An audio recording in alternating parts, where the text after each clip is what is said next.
4-cü generator. Эми былтыркы мурдакы эскиге караганда азыр ал сумманы салбашыңар керек. Капас болду бизге май сүртүп жакта. Ошону карап, анан полностью суунун келишин эмес керек, тазалап туруш керек. Азыр жаан мезгили да, ил көп турабы? Жылына август айында 15 күндө сайын. Коктулардан эмне гана азып келбей атат, ошонун баарын карап, бизде эми муну көздүн карайында сакташ керек. Мындай ремонт постоянно кылып албайбыз. Канча жыл бурулган ат башы кезин биринчи жолу капитальный ремонт этти. Диспетчер мына агрегаттар жана айтып аткан ар кайсы кеске барсак эле айтып атпайбы? Сууну минтип ийет, сууну сатып ийет, сууну мындай кылат. Мына бүт баары онлайн режимде көрүп турат. Безопасность барлык жерде камера.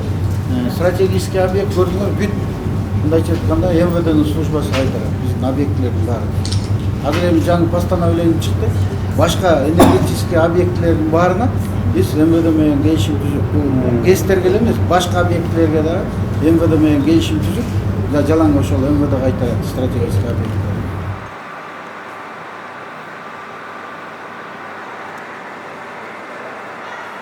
70-жылдан бери ишке берилгенден бери иштеп келатабыз. Үзгүлтүксүз электр энергиясын чыгарып келатабыз. Бул ат башы кеси основной ат башы районунун, Актала районунун, анан частично Нарын районуна берет. Тактап айтканда Нарын областынын 25-30%-ын камсыз кылат электр энергия менен. Ушуга чейин камсыз кылып келген. Өзүңүздөр бул жерде көрүп турасыздар, бул эски реконструкцияга чейинки сүрөттөрү. Реконструкцияга чейин 40 мегаватт менен иштеп келген ат башы кеси. Азыр реконструкциядан 45,7 мегаватт иштеп чыгат. Андан сырткары бул реконструкцияга берилген себеби 50 жылдан ашык иштеген бир оборудование. 50 жылдан ашык иштеп уже толук кандуу 40 мегаватт чыгара албай калган. Биз акыркы жылдары 36 эле мегаватт чыгарып калганбыз да. Улам тетиктери эски болуп, мурунку 50-60 жыл мурунку тетиктер жок болгондугуна байланыштуу ар кайсы заводдон заказ берип атып, чыгымыбыз көпкө чыган. Ошондуктан 2022 жылда реконструкцияда бүткөндөн бери биз азыр толук кандуу эч токтоосуз электр энергиясын чыгарып келатабыз 45,7 мегаватт. Азыр эч кандай муктаждык жок. Биз генераторлор эле эмес, выключательдерди, трансформаторлорду, суу кирчү, суу чыкчу, спиральный камера бүт баарын алмаштырдык. Полностью ат башы кес мындайча айтканда 100% жаңыланды да.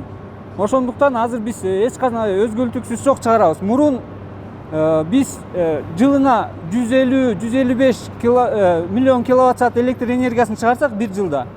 Былтыркы мына 2024-те 203 миллионго чыгардык. Мындайча айтканда 55 миллионго жакшы аткардык да.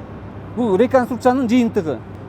Мурун болсо күч менен, мисалы үчүн ручной, орусча айтканда ручной башкарылчу жумуштун көп оборудованиялар. Азыр бүт компьютеризация. Пульт управленияга киргенде ошол жерде биздин диспетчерлер отурат. Алар бүт пульт менен, компьютер менен эле башкарылат да. Мурунку караганда неме эмес.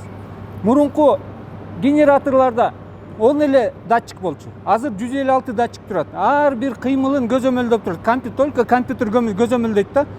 Биз компьютерден карап турат, кайсы жерде эмне болгонун барып, биздин өзүбүздүн жумушчулар барып, уже азыр 2-3 жылдан бери биз уже иштетип атып, биздин жумушчулар да уже толук кандуу иштетип кеткенге уже жетишип калды.